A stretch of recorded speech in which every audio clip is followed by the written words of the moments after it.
Okay, so I told you that what does Mr. Wonderful, North Dakota, the Hive, and the UAS Cluster Initiative have in common? Well, we're gonna find out right now with the man, the myth, the legend right here from the Hive himself.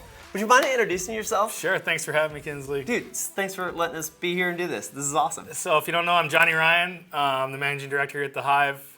Get into all sorts of things, drones related, autonomous, coding, hardware, everything. Yeah. Anything that excites people around drones, I'm pretty much there. So. Yeah. So we got a lot to back up on, because in the UAS space and the drone space, people have known for a long time. I mean, this is not new to North Dakota. If anybody was pioneering the space, well, it's probably North Dakota. Yeah. So what is the Hive? Yeah. So the Hive is we think was the first of its kind, kind of UAS focused, American focused, tech accelerator, if you want to call it that. Really, the initiative was Mayor Boczynski's idea to push this and kind of stick to his guns on that of making this UAS only focus. So what we did was we had a building that we had that used to be the Grand Forks Herald. This used to be the printing press for many years for the that's cool. The newspaper. And when they moved to a different location and changed their kind of strategy, we have this beautiful building that really just needed life. And we got an EDA grant for $1.2 million to outfit kind of the initial first floor in the boardroom kind of vision that we had. But we had no tenants, we had no members, anything like that. And we knew that there needed to be a place for business to happen that isn't necessarily out flying, but is more kind of like private, secure, the right conversations can happen, people can feel open. And really what we've been doing is, North Dakota, I think a huge advantage, or just one of the key reasons people come here is a lot of these companies compete on a day-to-day basis. Maybe Monday through Thursday they compete, and maybe Friday, just to lay it out and to understand it that way, it would be they overlap on opportunities, and so they work together. So a lot of these companies really are rowing together, they say in North Dakota, and so the Hive is just for that. And right from the start, we've had just a lot of buy-in from companies like Grand Sky, Thales, Northrop Grumman to just really kick this off. I was here from day one before we even could legally offer leases, and we had people that had already committed and pretty much moved into the building before we could even sign a lease. And so I really wanted to get the right first couple partners that would really see the vision and support events we do, support different trainings. And now it's kind of evolved into, some of our companies, for instance, like MTSI, they've had their internal cybersecurity training instructors come here on site. They pay money to fly them out, and then they offer it to all our attendants. So it's kind of like if everyone's stronger, it really helps everyone, because there's so many pieces to this whole UAS ecosystem. It's not just building a drone or flying a drone. That's a couple pieces of it, but there's legal aspects. We have a partnership with Fargo Patent and Law for they're experts in drone patent, drone intellectual property. Yeah. They come do a exchange where they camp out literally here in the O'Leary room. Yeah. And I feel intimidated sitting in front of Kevin here watching. Yeah. Yeah. So we got to do a good job. He's always watching. Actually, I've had a few people ask me. They say, because I'm a coder, and they say, "Can you code that where Kevin will actually, his eyes will move, just to kind of spoof some people." So that's kind of on the docket.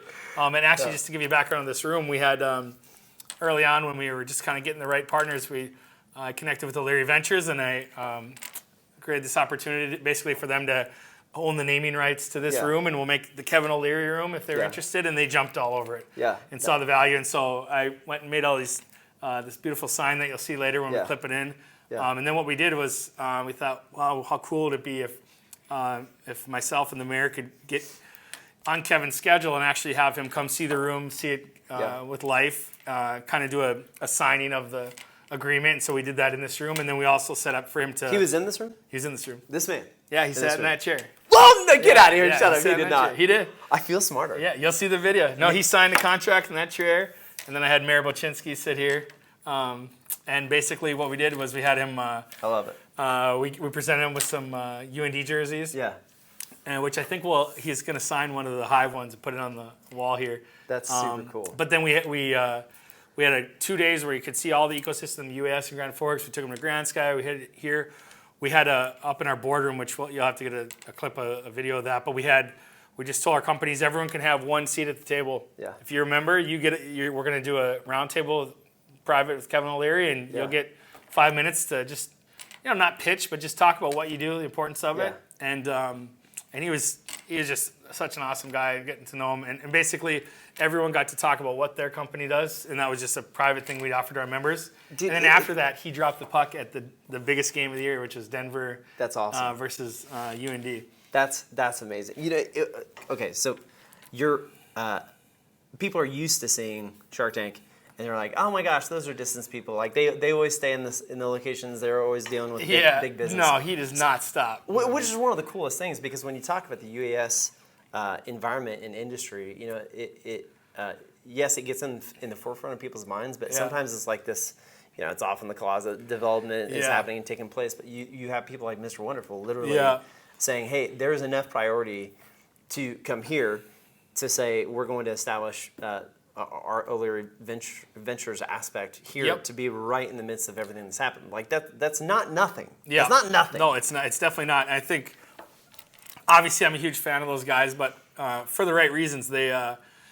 They come ready, they come prepared, they come knowledgeable. I mean, Kevin came here, and people thought, well, how much does he know about the UAS industry? And the questions he was asking, or just you could tell he does his research. And for him, I think it's exciting that North Dakota, the reason he was originally here was the people. Yeah. It's a whole different game when you can trust people at a different level. That what they say they're going to do, they're going to execute on. Yeah. And they're trustworthy.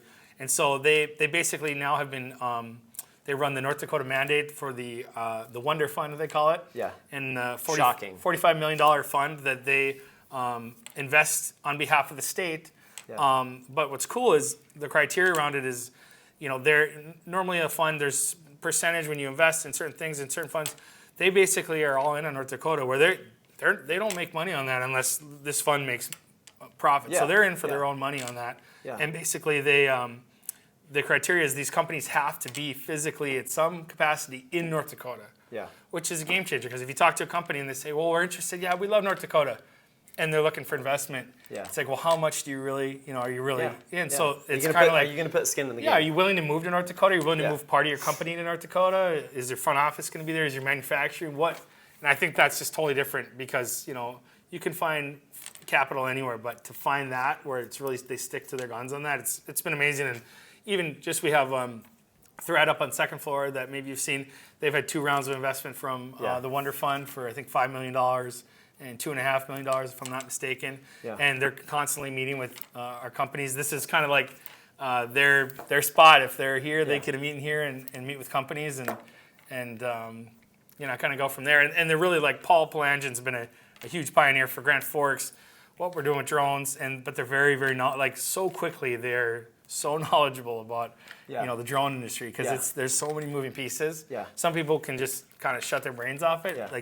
They want to know every side of and they're not just a financial thing. They want to be involved. They want to they know Kevin's brand is totally different, or he could make things just widespread overnight. 9 million followers, and the impact that can have is huge. And you've seen him probably on the news where he just says, and you guys get a lot of credit there too. So right. But he'll say, don't do business in California. Don't touch New York on the coast. And he'll say, I'm only going to Oklahoma or North Dakota. Yeah. And over and over and over. And it's, it gets repetitive, but he believes that. This isn't like someone telling him he has to say that. Yeah. Nobody's telling Kevin O'Leary what to say. No. I can tell you that with certainty after meeting him a few times. It's like there's magic in the water, and people don't realize until they show up here of not only the mindset, the collaborative mindset, the desire for people to make something happen in these places. It's not that I like to think the people are different.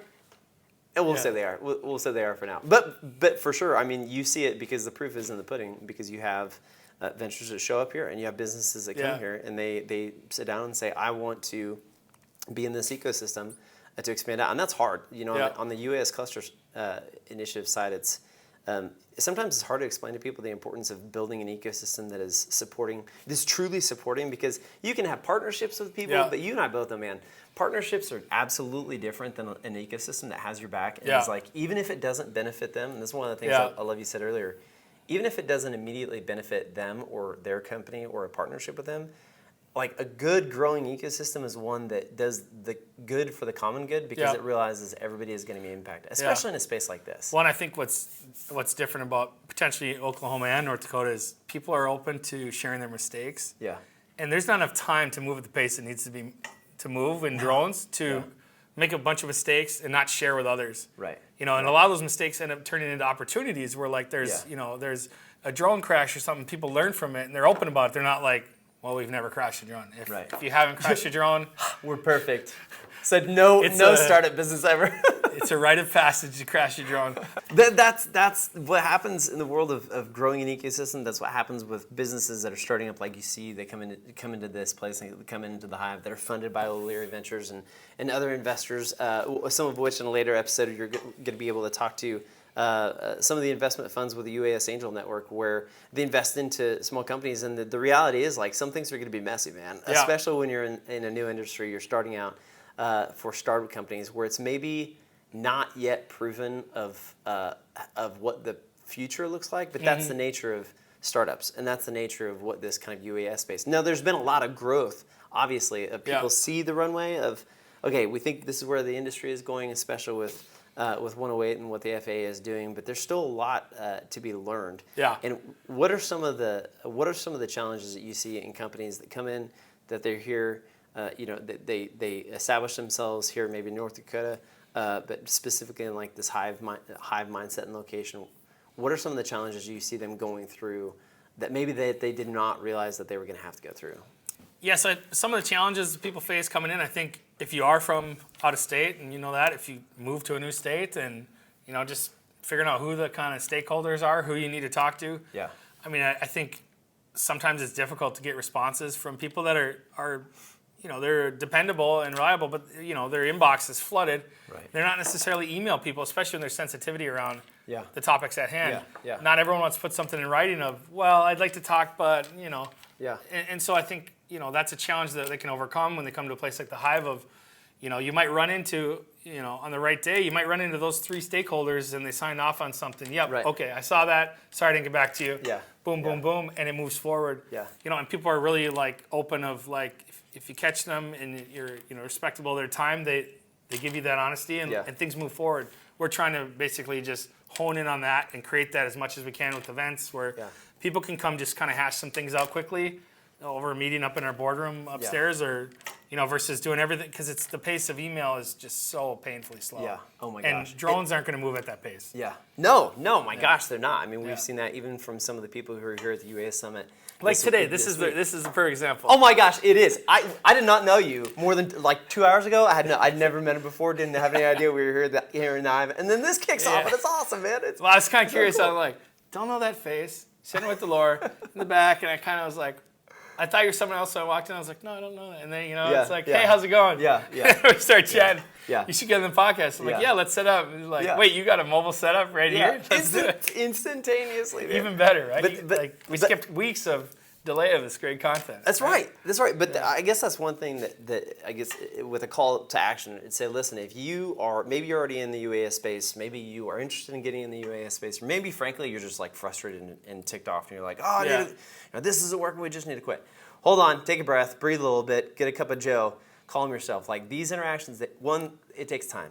It does take time, but it also takes intentionality to be able to say, you know what? Because what could have happened is say, we should do this sometime. Yeah, this guy just wants free coffee. We should do a podcast sometime. And then if you don't ask the question and you don't action on it and take that step, I agree. Like how many entrepreneurs miss out on phenomenal opportunities? Right. How much growth in the UAS industry is missed because they think, we'll get to that next week instead of just taking an action step and get after it. And that's one of the things, might I be wrong, maybe in the future we can ask Mr. Wonderful himself if he chooses to come on. But that's one of the things that he's kind of known for. He's like, okay, we're going to do it. Go after it. And, everybody's standing around like, hey, are you serious? He's like, go. Let's go. Well, there's been a few opportunities that I've just connected them or said, hey, I have a connection. If you want me to reach out, I will be more than happy. And they turned into opportunities for folks locally here that they were just kind of like giving me crap on something like, one gal that had said, you didn't introduce me to my favorite person. I said, who's that? said, Mr. Wonderful. And I said, Yeah. I didn't know that you're, a big Shark Tank. And now this gal in particular is signing a contract with Kevin O'Leary. Oh, that's awesome. So I'm like, you're his partner. That's this cool. That's super amazing. Cool. And that to me, man, that's a testament to how effectively the Hive, what you guys are doing, what the team here is doing is, it may not, like, you may not think you may go after a connection that you think you need, when in the reality, you have to seize the opportunity that is presented to you. And sometimes it's not the direct one you're looking at, but that's the importance of staying engaged and staying involved in the ecosystem and growing and being part of things like this here in Grand Forks, North Dakota, which is awesome. We're, we are like, the answer is yes, first, if we can figure a way to do it, right? Yeah. Because, we just want to move at the speed of drones or hypersonics, whatever. And so, if there's other locations like in Oklahoma that we could like partner with, or when they're here, because it kind of seems to be it's a corridor. Yeah. Right? Yeah. And now there's all of a sudden, like right over the river is Oklahoma, even though there's two, there's, I don't know how many states are in between, but it's like, if folks want to, operate out of here when they're here from Oklahoma, we'd love to do that, and we're kind of like, hey, what's good for the business is good for the Hive. That's right. So really, like, even when we have tenants move in, it's like, if they outgrow us, they probably won't, we really haven't had anyone leave that wanted to completely leave the ecosystem. Yeah. But if they outgrow us in space or we basically are like, hey, give us 30-day notice. Someone's going to be, because we've basically been full now, for like locked custom spaces since almost day one, and then we did a second phase of construction. But again, if it's mission related, we'll accommodate. Yeah. So like if you have a group coming in, or if there's some from Oklahoma or the FAA or something, we'll accommodate. And usually we're like, we're not like, charging up the wazoo for that. We realize that there's so many more partners that we need in order for our companies to succeed. There's 50 other companies we haven't met yet, or 50 other groups like yourself that they're going to need, and it's going to be like, we've never come across this, or they haven't. So really, like, it's more than just office space. It's basically like a stakeholders campus for UAS, and I'd say that it's cool that Oklahoma's in a lot of the conversations. Yeah.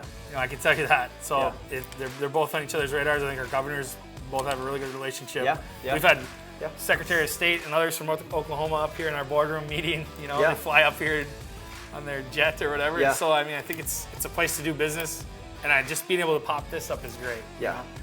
You come back and it's going to be a whole Kevin O'Leary studio. Yes. Well, man, thank you so much for just being willing to hop in and be able to talk about how the UAS ecosystem is growing. If you haven't done it yet, make sure you like, follow, tag along, subscribe, so you can get more content information and maybe even see this guy up here. But most importantly, dude, thanks so much for being here. Thank you. As we're here, we're live. We're not currently live. You're watching this later, but in the O'Leary Ventures here in the Hive in North Dakota. We'll see you next time with the UAS Cluster Initiative and Rethink Vertical. See ya. Dude, that was awesome. I didn't get enough, man. That was awesome. We could jam. I didn't get enough. Oh, we're definitely getting Paul on the show.